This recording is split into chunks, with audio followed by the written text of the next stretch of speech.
నమస్తే. రుద్రాక్షల ప్రత్యేక కార్యక్రమానికి స్వాగతం. రుద్రాక్ష జగత్రక్ష. ప్రముఖ రుద్రాక్ష నిపుణులు, వేదగణిత శాస్త్రవేత్త, ఎన్నో జాతీయ అంతర్జాతీయ అవార్డుల గ్రహీత డాక్టర్ పాండురంగారావు గారు మన స్టూడియోలో ఉన్నారు. మీ పుట్టిన తేదీ వివరాలు తెలిపి ఎటువంటి రుద్రాక్షలు ధరించాలో గురువుగారిని అడిగి తెలుసుకోవచ్చు. స్క్రీన్ మీద స్క్రోల్ అవుతున్న నెంబర్స్ చూసి ఫోన్ చేయొచ్చు. గురుగారు నమస్తే. ఓం నమ శివాయ. సేపట్లోనే ఒక మోటివేషనల్ స్టోరీతో కార్యక్రమంలోకి వెళ్దాం. దానికి ముందు కార్తీక మాస శుభాకాంక్షలు తెలియజేస్తూ, ఈ కార్తీక మాసం శివకేశవులు ఇరువురికి ప్రీతిపాత్రమైంది. ఈ మాసాన్ని కార్తీక దామోదరుడుగా శ్రీ మహావిష్ణువుని, ఈ మాసాధిపతిగా ఈశ్వరుణ్ణి కొలుస్తాం. సో ఈ మాసంలో పార్వతీ పరమేశ్వరులు కైలాసాన్ని వీడి భూలోక సంచారం చేస్తూ భక్తుల కోరిన కోరికలన్నీ నెరవేరుస్తూ మాసాంతం వరకు ఇక్కడే ఉంటారని ప్రతీక. ఈ మాసంలో రుద్రాక్ష ధారణ చేయడం అది ఒక అవకాశం, పూర్వజన్మ సుకృతం. చాలామంది ఎందుకు చేస్తారు అంటే అది ద్విగుణీకృతం అవుతుంది, దశింతల ఫలితం వస్తుంది ఈ మాసం. అంటే రెండింతలు దశింతల ఫలితం వచ్చే అవకాశం ఈ మాసంలో ఉంది. అన్ని మాసాలన్నింటిలోకి కార్తీకం, ఇక్కడ ఏది చేసినా ఈ మాసంలో అన్నీ ఇంతింతై వటుడింతై అన్నట్టుగా అది పెరుక్కుంటూ వస్తుంది. ఏది చేసినా, దానం చేసినా, అది చేసినా రుద్రాక్ష ధారణ నిజంగా పూర్వజన్మ సుకృతం. సో చాలామంది ఏం చేస్తారు, కొత్తగా వేసుకునేటువంటి వాళ్ళు సంవత్సరం అంతా వెయిట్ చేస్తారు ఈ మాసంలో రుద్రాక్ష ధారణ చేయడం కోసం. అంతకుముందు ధరించి ఉన్న వాళ్ళు దానికి యాడ్ చేసుకోవడానికి ట్రై చేస్తారు. సో అంత మంచిది. సో కార్యక్రమంలోకి వెళదాం. చిన్న కథ ఎప్పటిలాగా చెప్పుకుంటూ, ఒక రాజుగారికి సంతానం లేదు, పిల్లలు లేరు, ఏం చేయాలని ఆలోచించాడు. ఎంతమందినో అడిగాడు, గుళ్ళు గోపురాలు తిరిగాడు, యజ్ఞాలు హోమాలు చేశాడు, తీర్థయాత్రలు చేశాడు, మందులు మాకులు తిన్నాడు, దేనికి పని జరగలేదు. ఏం చేయాలో అర్థం కాలేదు. అందరినీ అడిగాడు, తలకు తోచిందల్లా చెప్పారు, అన్నీ చేశాడు, సంతానం కలగట్లేదు. ఎవరో వచ్చి, ఇలా కాదు, క్షుద్ర విద్యల్లో దీనికి మందు ఉంది, సంతానానికి అవకాశం ఉంది, వాళ్ళని కలవండి అంటే వాళ్ళని తీసుకొచ్చిన తర్వాత, మాంత్రికులని తీసుకొచ్చిన తర్వాత, ఏమిటి సంగతి అంటే, మీకు సంతానం కలగాలి అంటే, పుత్ర సంతానం కలగాలంటే ఒక మగపిల్లాడిని, బాలిక సంతానం కలగాలంటే ఒక ఆడపిల్లని, ఎవరినో మీకు ఎవరు కావాలంటే వాళ్ళని బలి ఇవ్వాలి, బలిస్తే మీకు సంతానం కలుగుతుంది. రాజు ఆశ్చర్యపోతాడు, ఎవరు పిల్లల్ని ఎవరు బలిస్తారు, ఎవరిస్తారు, ఇవన్నీ జరిగేది కాదు, ఎవరి పిల్లల్ని అడుగుతాం, ఇది రాజుగా నేను చేయగలిసిన పని కాదు. అప్పుడు మంత్రి చెప్తాడు, మహారాజా ఇందులో తప్పేం లేదు, చాలామంది పిల్లలు కూడు లేక తిండి లేకుండా బాధపడుతుంటారు. ఒక్కొక్కరు 7, 8 ఆ రోజులు అంతే, 10 మంది 12 మంది పిల్లలు, ఇంతమంది పిల్లలు ఉంటారు. ఎవరికీ భోజనం పెట్టలేని పరిస్థితుల్లో దారిద్ర్యానికి కింద చాలామంది ఉన్నారు. వాళ్ళల్లో ఎవరైనా అడిగినంత ధనం ఇస్తామని చెప్పండి, ఒక పిల్లాడిని ఇస్తే మిగిలిన వాళ్ళు హ్యాపీగా ఉంటారు, వాళ్ళ కుటుంబం అంతా, దానికి వచ్చేవాళ్ళు దానుకుంటారు అని చెప్తే, సరే చూద్దాం, ఇది ఏదో పర్వాలేదు బాగానే ఉందని చెప్పి చాటింపు వేస్తాడు. ఎవరన్నా ఒక పిల్లాడిని ఇస్తే మీరు కోరినంత ధనం ఇస్తాము. నిజంగానే ఒక నిరుపేద కుటుంబం, 6, 7 పిల్లలు ఉన్నారు ఇంట్లో. సరే ఒక పిల్లాడిని ఇస్తే పోయేది ఏముందిలే, మిగిలిన వాళ్ళు హ్యాపీగా ఉంటారు అని చెప్పి తల్లిదండ్రులు కష్టంగా నిర్ణయం తీసుకున్నారు. కష్టంగా కాకపోతే తెలుగు ఏ తల్లిదండ్రులు పిల్లల్ని చేయాలని అనుకోరు, అది బలి ఇవ్వడానికి. కష్టంగా నిర్ణయం తీసుకొని మిగిలిన వాళ్ళ జీవితం బాగుంటుందని ఒప్పుకుంటారు. ఆ పిల్లోడిని బలి దగ్గరికి తీసుకొస్తారు. బలి దగ్గరికి అన్నీ రెడీ చేసి తీసుకొస్తే రాజు అడుగుతాడు, నాయన బలి ఇచ్చే ముందు నీకేదైనా కోరిక ఉందా చెప్పు, తీరుస్తాను అంటాడు. మహారాజా నాకు కొంచెం ఇసుక తెప్పించండి అంటాడు. ఇసుక తెప్పించండి అంటే, వీడేమిటి ఇసుక, కరెక్ట్గా చెప్పంటే ఇసుక, శాండ్, అది తెప్పించండి అంటాడు. సరే అది తెప్పిస్తాడు. తెప్పించిన తర్వాత 4 గూళ్ళు కడతాడు. మనం సముద్రం ఒడ్డున చిన్నప్పుడు కడతారు పిల్లలు గూళ్ళు, ఇలాగా ఇసుక గూళ్ళు కడతారు కదా, అలాగే 4 గూళ్ళు కడతాడు. 4 గూళ్ళు కట్టి ఒకదాని తర్వాత ఒకటి 3 గూళ్ళు పడేస్తాడు. అవి పడిపోతాయి. 3 పడిపోయిన తర్వాత ఒకటి ఉంటుంది. ఏం పని చేస్తున్నావు అని అడుగుతాడు. ఇది ఏమిటి, నువ్వేం చేస్తున్నావు అని పిల్లోడిని అడుగుతాడు. మహారాజా ఇవన్నీ దేనికి అంటే, మొదటిది ఏదైతే ఉందో, మొదటిది నేను కూల్చింది నా తల్లిదండ్రులు. వాళ్ళు ధర్మంగా నన్ను పెంచాలి, డబ్బు కోసం కకృతిపడి మీకు అమ్మేశారు, వీళ్ళు నాకు అవసరం లేదు. రెండోది నా తోడబుట్టిన వాళ్ళు, రెండో ఇల్లు పడేశాను, వీళ్ళు నా తోడబుట్టిన వాళ్ళు. తల్లిదండ్రులకి వీళ్ళైనా నచ్చ చెప్పాలి, మా రక్తం పంచుకు పుట్టినవాడు డబ్బుల కోసం మీరు అమ్మేస్తారా, ఇవాళ కాకపోతే రేపు సంపాదిస్తాం, డబ్బు శాశ్వతం కాదు అని తల్లిదండ్రులకు నచ్చ చెప్పాలి. నా తోడబుట్టువులు వాళ్ళు చెప్పలేదు, వీళ్ళు నాకు అవసరం లేదు. మూడోది ఏమిటి అని అడుగుతాడు. మూడోది నువ్వు రాజా, నేనేమిటి అంటాడు. రాజు అంటే తండ్రితో సమానం, వాళ్ళకి బుద్ధి లేదు, డబ్బుకు కకృతిపడ్డారు, నీకేమైంది, ఈ దేశంలో ఉన్న ప్రజలందరూ నీ పిల్లలే, నువ్వు కేవలం నీ స్వార్థం కోసం నన్ను బలి తీసుకుంటే నీకు పిల్లలు పుడతారని దుర్మార్గమైన ఆలోచనతో నన్ను చంపాలనుకున్నావు, నువ్వు నాకు అవసరం లేదు. సో 4వది ఎవరు, అది కూల్చకుండా ఎందుకు ఉంచావు. నాలుగోది భగవంతుడు. ఏ సెకండ్లో అయినా 11th సెకండ్లో ఏ సహకారం అందని టైంలో ఆయన డోర్ ఓపెన్ అవుతుంది. సో ఆయనే నన్ను ఇప్పుడు కాపాడుతాడు. మీ ఎవరితో కాదు, మీ ఎవరు నాకు అవసరం లేదు. రాజు కంగారు పడతాడు, వీడేమిటి చిన్నపిల్లాడు ఎన్ని మాటలు మాట్లాడుతున్నాడు, ఇది మనకేమైనా ప్రమాదమా వీడిని బలిస్తే? ఒక్క సెకండ్ ఆలోచిస్తాడు. బలిస్తే పిల్లలు పుడతారో పుట్టరో తెలియదు. ఇంత తెలివైన పిల్లాడిని నా పిల్లాడుగా చేసుకుంటే బాగుంటుంది, సంతానం లేని నాకు వీడి కొడుకు అయితే ఇంకా బాగుంటుంది కదా. బలిచ్చిన తర్వాత పిల్లలు పుట్టొచ్చు, పుట్టకపోవచ్చు. సో రెడీమేడ్ కొడుకు, అన్ని తెలివితేటలు ఉన్నవాడు. ఒక పక్క బలి ఇచ్చే పాపం తప్పుతుంది, ఆ తల్లిదండ్రుల గర్భశోకం నుంచి తప్పించేవాడిని అవుతాను. సో నాకు సంతానం లేమి నుంచి బయటపడిన వాడిని అవుతాను అని చెప్పేసి ఆలోచించి పిల్లాడిని దత్తత తీసుకుంటాను. సో ఈ కథ మనకి ఏం చెప్తుంది అంటే, ఏ డోరు ఓపెన్ కానప్పుడు ఓపెన్ అయ్యే 11th సెకండ్లో ఓపెన్ అయ్యే డోరే భగవంతుడు. సో మీ మీద నమ్మకం ఉంచండి, భారం ఆయన మీద వేయండి, ఎప్పుడు రావాలో అప్పుడు వస్తాడు. అలాంటి గురుగారు కాలర్ వెయిట్ చేస్తున్నారు. సత్యమ్మ గారు హైదరాబాద్ నుంచి. నమస్తే అండి. నమస్కారం అండి. హలో హలో హలో, కొంచెం గట్టిగా మాట్లాడండి, గురుగారితో మాట్లాడండి. నమస్కారం గురుగారు. ఓం నమ శివాయ. అమ్మ డేట్ ఆఫ్ బర్త్? అమ్మ date of birth 5th November. 5th November, 5 November. అవును గురుగారు. 1992. మీకు మీ కుటుంబ సభ్యులందరికీ కార్తీక మాస శుభాకాంక్షలు. థ్యాంక్ యూ గురుగారు. మా 3 తరాలు మీ దగ్గర రుద్రాక్ష వేసుకుంటున్నారు. మా నాన్నగారు వేసుకున్నారు, మా బాబాయ్ వాళ్ళు వేసుకున్నారు, మా ఇది తాతయ్య గురువారం. వేసుకున్నారు, ఇప్పుడు మేము వేసుకుంటున్నాము. అంటే నేను ఎంత పెద్దవాడిని అమ్మాయి చెప్తా. జనరేషన్ ఎస్, ఇది గురువారము, ఇది అమావాస్య కూడా, ఇది తులారాశి, స్వాతి నక్షత్రము. ఇది ఎవరిదమ్మా? ఇది మా తమ్ముడిది గురుగారు. రైట్. ఒక్క రుద్రాక్ష చెప్తాను, అవకాశం ఉంటే వేసి చూడండి. ఈ అబ్బాయికి మీరు ఇవ్వాల్సిన రుద్రాక్ష ద్వాదశముఖి రుద్రాక్ష, 12 ముఖములు కలిగిన ఈ రుద్రాక్ష. ద్వాదశ ఆదిత్య స్వరూపము, అంటే సూర్య స్వరూపము. ఉన్నతమైన స్థితి కోసము, అనారోగ్య సమస్యలు లేకుండా బ్రైట్ ఫ్యూచర్ కోసము. అలాగే ఒక షణ్ముఖి రుద్రాక్ష, కుడి చేతి మణికట్టుకి ఒక మండల కాలం కట్టండి, చిన్న చిన్న దోషాలు నివారించబడతాయి. అది తర్వాత తీసేయవచ్చు. మంచి రుద్రాక్ష. ఇది నెగ్లిజిబుల్ ప్రైస్, ధర ఏముండదు, 6 ముఖాలు ఎక్కడ పడితే అక్కడ దొరుకుతుంది. దీంట్లో నకిలీలు ఉండవు.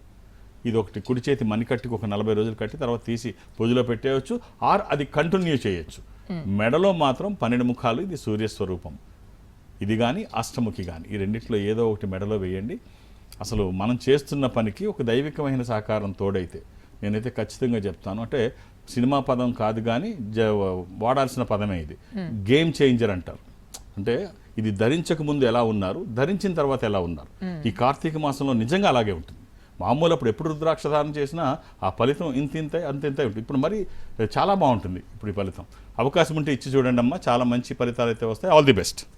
నెక్స్ట్ కాలర్ శ్రీనివాసరావు గారు హైదరాబాద్ నుంచి. నమస్తే అండి. శ్రీనివాసరావు గారు నమస్తే. నమస్తే అండి. మాట్లాడండి గురు. శ్రీనివాసరావు, ఓం నమ శివాయ్. గుడ్ మార్నింగ్ గురువు గారు. మీకు మీ కుటుంబ సభ్యులకి కార్తీక మాస శుభాకాంక్షలు. Thank you sir. Good morning sir. Date of birth ఇస్తారా శ్రీనివాసరావు గారు? 02/02/1965 అండి. ఎవరిదండి ఇది? నాదేనండి. నాదే సార్. అవునండి, మంగళవారం పుట్టినట్టు తెలుసా మీరు? తెలుసండి. ఎంతమంది పిల్లలండి? నాకు ఒక పాప అండి, హైదరాబాద్లో ఉంది. ఆ రోజు అమావాస్య కూడా, ఇందాక అంటే ఇప్పుడు అంతే, ఆ రోజు అమావాస్య కూడా సార్. అంటే చతుర్దశి మాస శివరాత్రి, ఆ రోజు అమావాస్య గడియలు వస్తున్నప్పుడు మీరు పుట్టారు. అవునండి. ఇది మకర రాశి, చాలా బాగుందండి. ఒక చిన్న కాంబినేషన్ చెప్తాను సార్, మీకు ఉపయోగపడేది. శ్రీనివాస్ గారు, అవకాశం ఉంటే ధరించే ప్రయత్నం చేయండి. అలా సార్. 7 ముఖాలు, 11 ముఖాలు, ఏకముఖి, ఏకాదశముఖి, సప్తముఖి, ఏకముఖి, ఏకాదశముఖి, ఏకాదశ రుద్రస్వరూపము. ఇది హనుమాన్ స్వరూపము కూడా. ఆధ్యాత్మికంగా మంచిది, ఆరోగ్యపరంగా మంచిది, భయాందోళనకు అవకాశం లేనటువంటిది. 7 ముఖాల లక్ష్మీ స్వరూపము, శని దోషములకి మంచిది. ఏకముఖి రుద్రస్వరూపము, అపమృత్యు బాధలు లేకుండా. కుదిరితే ఈ 3 వేయండి, లేకపోతే ఏదన్నా ఒకటి వేయండి. హెల్త్ అండ్ వెల్త్ ఒక చిన్న కాంబినేషన్, అద్భుతంగా ఈ ఫలితాలు మీరు చూస్తారు. అలానే ఏది పడితే అది వేయకండి. దురదృష్టం, రుద్రాక్షల్లో 100కి 99 నకిలీయే ఉంటాయి. ఒక్కటైనా మంచిది వేస్తే ఆ ఫలితం ఒక అద్భుతం. All the best. రైట్ గురుగారు. చాలా సందర్భాల్లో మీరు మానవ సంబంధాల గురించి మాట్లాడుతూ ఉంటారు, పిల్లల గురించి, పేరెంట్స్ గురించి చెప్తూ ఉంటారు. అంటే ఎందుకు అంత ఇన్డెప్త్ గా ఫోకస్ చేస్తారు? అంటే ఎక్కువ వృద్ధాశ్రమాలు చూస్తున్నప్పుడు బాధ వేస్తుంటుంది. తల్లిదండ్రులు గుండెల మీద చేతుల మీద వేసి పెంచుకునేటువంటి తల్లిదండ్రులను నిర్దాక్షిణ్యంగా వృద్ధాశ్రమాలకు పంపించడము, తర్వాత గోడ మీద ఫోటో అయిన తర్వాత వాళ్ళకి పూజ చేయడము ఇవే ఉంటాయి తప్ప బతికున్నప్పుడు అన్నం పెట్టాలన్న ఆలోచన చాలా తక్కువ మందికి. రోజు రోజుకి ఈ రిలేషన్స్ తగ్గిపోతున్నాయి. కర్ణుడు యుద్ధానం చనిపోయిన తర్వాత అక్కడికి వెళ్ళాడు. ఇంద్రుడును సూర్యదేవుడు ఇద్దరు ఆహ్వానించారు స్వర్గంలో. ఆహ్వానించిన తర్వాత అన్నీ చూస్తాడు, అద్భుతం. ఎటు చూస్తే అటు స్వర్ణాభరితమై అన్ని పెద్ద పెద్ద మహల్స్, ఏం చూస్తే అంత బంగారమే, రథాలు, ఇల్లు అన్నీ బంగారమే, ఎటు చూస్తే అటు బంగారం. అది తిందామంటే ఏం కనిపించట్లా, ఆహారానికి ఏం కనిపించట్లా, ఎటు చూసినా బంగారమే. అప్పుడు ఇంద్రుడిని కర్ణుడు సూర్య భగవానుడిని అడుగుతాడు, నీకు తినడానికి ఏమీ లేదు, ఇంత సౌందర్యం కనిపిస్తోంది, బంగారం కనిపిస్తోంది, ఇవన్నీ ఏం చేసుకుంటారు, తినడానికి లేదు కదా అంటే, కర్ణ నువ్వు డైరెక్ట్గా పైకి వచ్చేసావు, పిండ ప్రదానం మీ పితృదేవతలకు చేయలేదు, మీ తల్లిదండ్రులకు చేయలేదు, అది చెయ్యకపోతే నీకు ఆహారం ఎక్కడి నుంచి వస్తుంది అంటే, సరే ఇన్ని చేశాను కదా, నాకు ఒక చిన్న పర్మిషన్ ఇవ్వండి, మళ్ళీ భూలోకానికి వెళ్ళొచ్చే పర్మిషన్ ఇవ్వండి అంటే, ఇంద్రుడు 14 రోజులు నువ్వు వెళ్ళి రావచ్చు అని చెప్తాడు. మళ్ళీ కిందకు వచ్చి తల్లిదండ్రులకి పితృ కార్యక్రమాలన్నీ శ్రాద్ధకర్మలన్నీ అయిన తర్వాత పిండ ప్రధానం అంతా చేసి అప్పుడు పైకి ఇవే మనకి మనకి పితృమాసం అంటాం కదా, దాన్ని అదే అంటాము. సో అప్పుడు పైకి వెళ్ళిన తర్వాత అప్పుడు కర్ణుడికి ఆహారం దొరుకుతుంది, అన్నం. ఈ కథ మనకి ఏం చెప్తుందంటే, భారతంలో కథ, చనిపోయిన తర్వాత పిండ ప్రదానం తల్లిదండ్రులకి చెయ్యకపోయినా పైకి వెళ్తే నీకు అన్నం ఉండదు, కింద చెయ్యకపోతే నీ పరిస్థితి ఏంటి ఆలోచించు. మనం చూస్తున్నాం, చెయ్యకపోతే పిల్లలు కూడా వీళ్ళని అలాగే చూస్తున్నారు, ఎక్కడికో వెళ్ళక్కర్లా, పై వరకు వెళ్ళక్కర్లా, ఆ సైకిల్ ఇలా తిరుగుతూ ఉంటుంది. సో నువ్వేం చేస్తే నీ పిల్లలు అదే చేస్తారు. మీ ఇంటి నుంచి మా ఇంటికి ఎంత దూరం, మా ఇంటి నుంచి మీ ఇంటికి అంతే దూరం. సో చక్రం అలాగే తిరుగుతుంటుంది. కాబట్టి ఫోటోలు ఎక్కిన తర్వాత, గోడ మీదకి ఎక్కిన తర్వాత, చనిపోయిన తర్వాత కాదు, బతికున్నప్పుడు తల్లిదండ్రులు గుర్తించండి. నేను ఒకటే చెప్తాను ఎప్పుడు కూడా, ఎవరు అదృష్టవంతులు అంటే ఎక్కువ కాలం తల్లిదండ్రులని దగ్గరగా చూసుకునేటువంటి పిల్లలు అదృష్టవంతులు. సో అది ఒక సంపద, అదొక జ్ఞాన సంపద. ఏ అవసరం వచ్చినా వాళ్ళు ఉపయోగపడినట్టుగా ఎవరు ఉపయోగపడరు. గూగుల్ పనికిరాదు. ఒక్కసారి వాళ్ళ గొప్పతనం గుర్తిస్తే వాటి ముందు ఏదైనా దిగుదుడిపే. సో పెద్దల్ని గౌరవించండి, వాళ్ళని ఆదరించండి.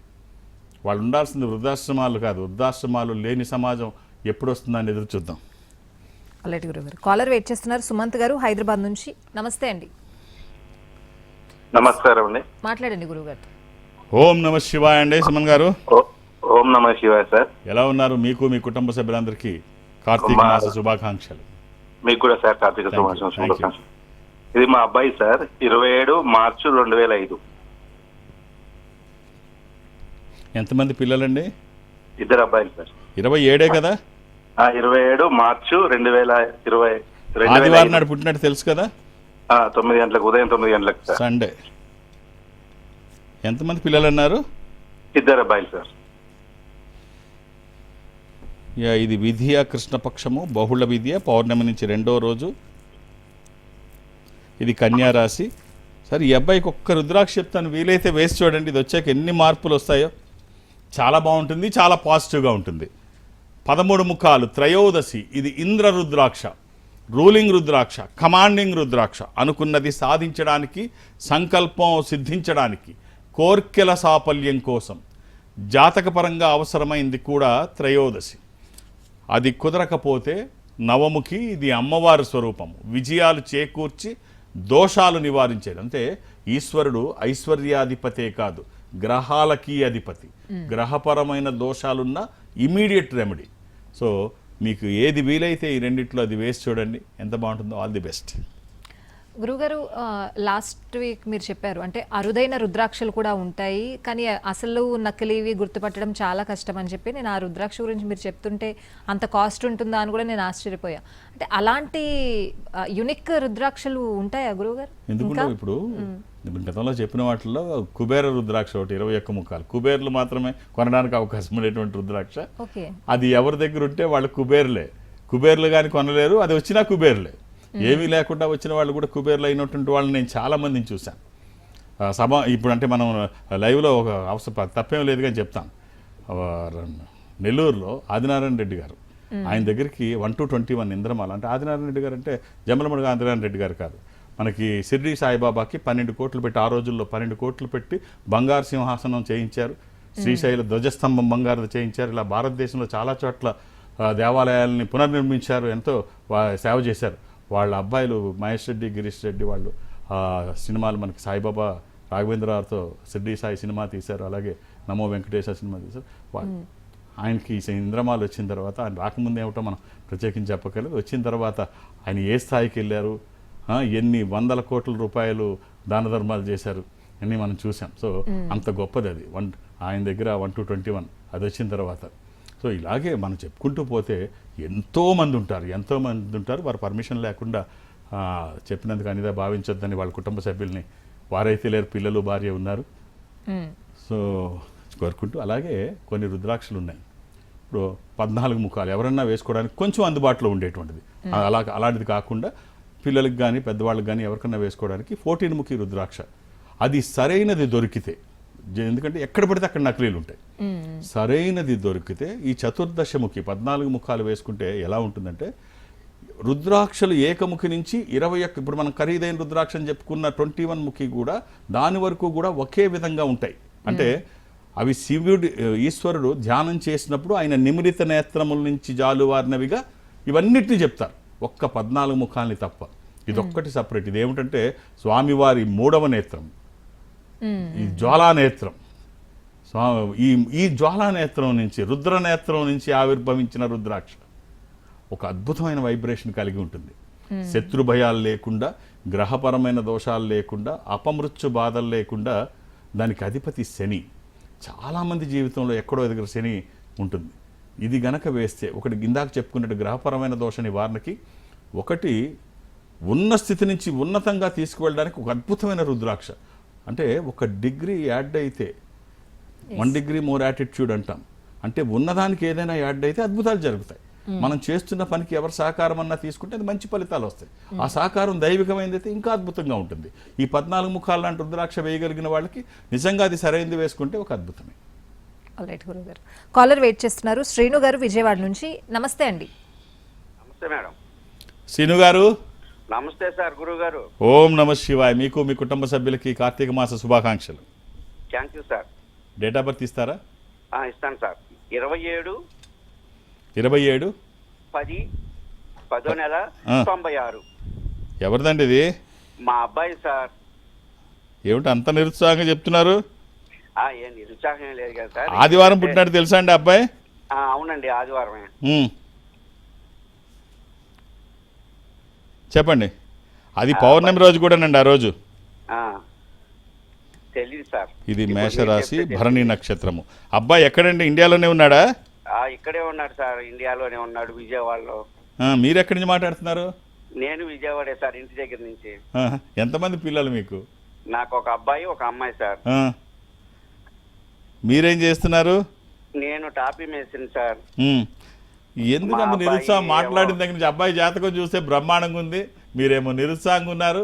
ఒక్క రుద్రాక్ష చెప్తాను, వేయండి అబ్బాయికి. అలాగే సార్. వీలైతే ఓ మంచి రుద్రాక్ష చెప్తాను. ద్వాదశముఖి కానీ అష్టముఖి కానీ ఈ రెండిట్లో ఏదైనా ఒక్కటి, ఒకటి అవకాశం ఉంటే ఇచ్చి చూడండి. ద్వాదశముఖి ద్వాదశాదిత్య స్వరూపము అంటే సూర్యస్వరూపం. ఉన్నతమైన స్థితి కోసము, అనారోగ్య సమస్యలు లేకుండా బ్రైట్ ఫ్యూచర్ కోసము. అది కుదరకపోతే సింపుల్గా అష్టముఖి గణపతి స్వరూపము. ఎన్ని సంపదలు ఉన్నా ఏ సంపద ఏ మేరకు ఉపయోగపడుతుందో తెలియదు, కానీ ఈ సంపద వచ్చిన తర్వాత ఖచ్చితంగా ఉపయోగపడుతుంది. అంటే జనరల్గా నేను ఈ మాట చెప్పను, కానీ ఇప్పుడు చెప్తాను. కార్తీక మాసంలో చాలామంది ఇది అవసరమా, ఇప్పుడు అంటే డబ్బు ఒక్కటే ప్రధానం కాదు, ఇది ఎంత నెగ్లిజిబుల్ ప్రైస్, ఇది మనం కష్టపడే మన కష్టం, మనం సంపాదించిన మన సంపద మన సొంతానికి ఉపయోగపడకపోతే ఈ సంపద రంగు కాగితాలతో సమానం. కనీసం నీ సొంతానికైనా నువ్వు ఉపయోగించుకోకపోతే దీనికి కూడానా అంటే దేం చేస్తావు? నీ సంపద నీకు ఉపయోగపడకపోతే అది రంగు కాగితంతో సమానం. కాబట్టి ఏమో ఏ పుట్టలో ఏ పాముందో ఈ కార్తీక మాసంలో అవకాశం ఉంటే ఒక్క రుద్రాక్ష ధరించి చూడండి. పెద్దవాళ్ళు ఊరికే చెప్పరు కదా, ఎందుకు చెప్తారు? ఇప్పుడు ఇన్ని తరాల నుంచి, ఇన్ని వేల సంవత్సరాల నుంచి దీని గొప్పతనం ప్రపంచం అంతా చెప్తున్నారు అంటే అది ఏమీ లేకపోతే ఎందుకుంటుంది? ఒక్కసారి ధరించి చూడండి. అంటే ఎంత కంఫర్ట్ అంటే రుద్రాక్ష వేసుకున్న తర్వాత ఇంకో జోలికి వెళ్ళరు. శ్రీమతి ఇందిరాగాంధీ గారు రుద్రాక్షలు వేసుకున్న తర్వాత ఆమె మళ్ళీ బంగారాభరణాలు కూడా వేసుకోలేదు, అంత కంఫర్ట్. వేసుకున్న తర్వాత అంత కంఫర్ట్ ఉంటుంది. సో అంత హాయిగా ఉంటుంది, అంత బాగుంటుంది. వచ్చే ఫలితాలు కావచ్చు, మనకు ఫీలింగ్ కావచ్చు. కాబట్టి అవకాశం ఉంటే వేసుకొని చూడండి. అలాంటి గురుగారు, అంటే ఇది కార్తీక మాసం నార్మల్గానే నార్మల్ డేస్లోనే మీరు కొంచెం బిజీగా ఉంటారు. కార్తీక మాసంలో ఇంకా ఈ రుద్రాక్షల మీద ఆసక్తి ఉన్న వాళ్ళు మిమ్మల్ని కలవాలనుకుంటూ ఉంటారు. సో మీరు ఎక్కడెక్కడ అందుబాటులో ఉంటారు, ఎలా కలుస్తారు? జనరల్గా ఎక్కడికి వెళ్ళడానికి అవకాశం లేకపోయినా ప్రతి గురువారం నాడు ఏదో ఒక బ్రాంచ్కి వెళ్ళడం, ఈ సంస్థ బ్రాంచుల్లో. ఈ సంస్థ ప్రపంచవ్యాప్తంగా ఉంటుంది. నేను సౌత్ ఇండియా అటెండ్ అవుతాను, దక్షిణ భారతదేశం ఈ సంస్థ బ్రాంచుల్లో ఏదో ఒక బ్రాంచ్కి. మొన్న గురువారం నాడు నేను బెంగళూరు వెళ్ళొచ్చాను. ఇప్పుడు గురువారం నాడు విజయవాడ వెళుతున్నాను. విజయవాడలో మధ్యాహ్నం 1:30 వరకు నేను ఉంటాను. 1:30 అంటే కొన్ని గంటలు మాత్రమే, 2-2:30 గంటలు మాత్రమే నేను ఉంటాను. ఈ కార్తీక మాసం ఒత్తిడి ఎక్కువ ఉంటుంది. మా అమ్మాయి అయితే విశాఖపట్నం రేపు ఉంటుంది, శ్రావణి. సోమవారం నాడు విశాఖపట్నం, తను కూడా అంతే, మధ్యాహ్నం 1:30 వరకే ఉంటుంది.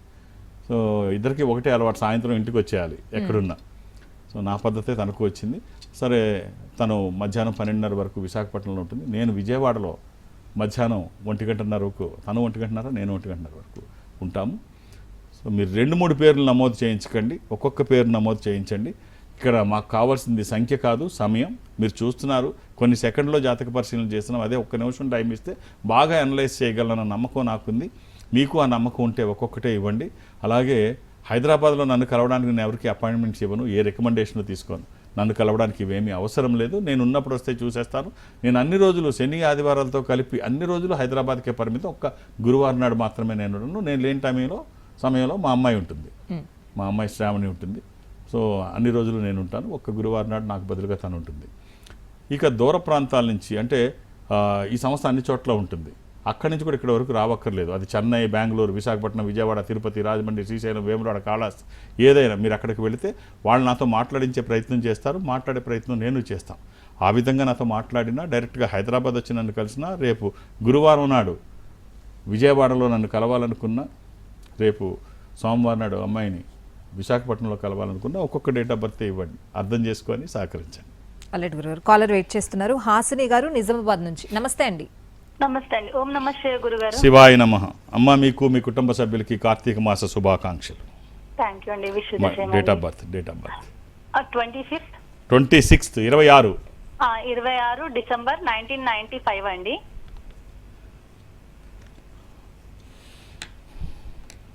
ఇది యాక్చువల్లీ మా అమ్మాయిదండి. మా అబ్బాయి అసలు ఎలాంటి నమ్మడు.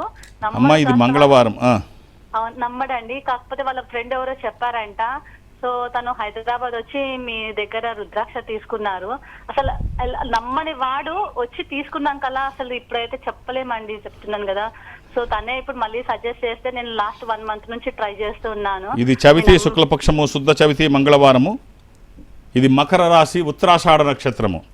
అమ్మ, ఏదైనా ఫలితం మనం యాక్సెప్ట్ చేసినా చేయకపోయినా, పెద్దవాళ్ళు అంటారు, తెలిసి ముట్టుకున్నా తెలియక ముట్టుకున్నా నిప్పు అయితే కాలుతుంది. మనం తెలియక కొట్టుకున్నా సెంట్ అయితే స్మెల్ వస్తుంది.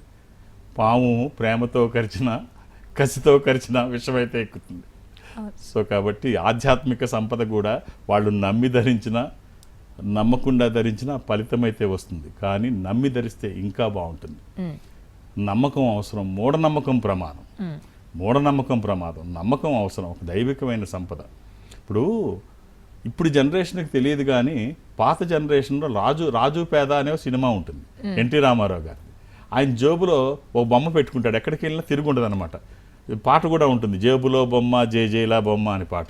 సో అలాగే మనకి రాజేంద్ర ప్రసాద్ గారు ఒక కాయిన్ పెట్టుకుంటాడు ఓ సినిమాలో. అది ఉన్నంతసేపు ఆయనకి ఎదురులేదు, పోతే ఇది అవుతుంది. సో అలాగే మామూలుగా ఒక ఆలోచన, ఇది ఉంటే బాగుంటుంది అన్న ఆలోచనకి అలా జరిగినప్పుడు, ఒక దైవికమైన సంపద మన దగ్గరికి వస్తే, అది ప్రభావితం అయితే ఆ ఫలితం ఎలా ఉంటుందో ఊహించండి.